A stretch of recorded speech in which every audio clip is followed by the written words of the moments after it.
बिस्मिल्लाहिर्रहमानिर्रहीम। अस्सलाम वालेकुम नाज़रीन।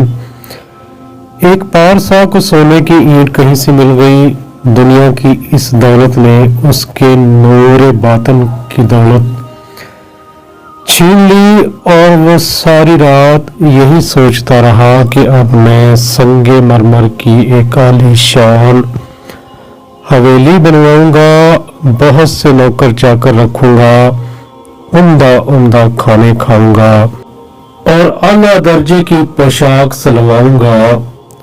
गर्ज तमव्वुल के ख्याल ने उसे दीवाना बना दिया। न खाना पीना याद रहा और न जिक्र हक।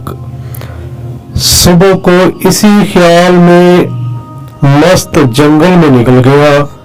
वहां देखा कि एक शख्स एक कब्र पर मट्टी गूंद रहा है ताकि इससे ईंटें बनाए। ये नजारा देखकर पारसा की आंखें खुल गईं और उसको ख्याल आया कि मरने के बाद मेरी कब्र की मिट्टी से भी लोग ईंटें बनाएंगे।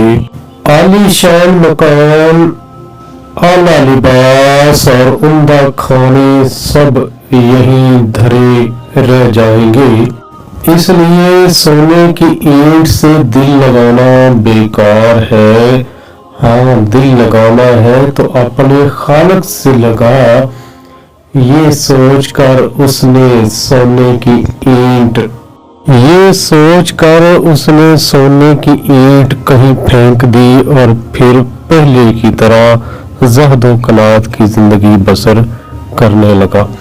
तो नाज़रीन कराम, इस हक़ाइक़ से पता ये चलता है कि ये दुनिया आर्जी है। इसमें किसी ने हमेशा के लिए नहीं रहना, सब ने इस दुनिया को छोड़कर जाना है। तो लिहाजा जितनी ख्वाहिशें अपनी कम रखी जाएं, इंसान के लिए उतना ही बेहतर होता है।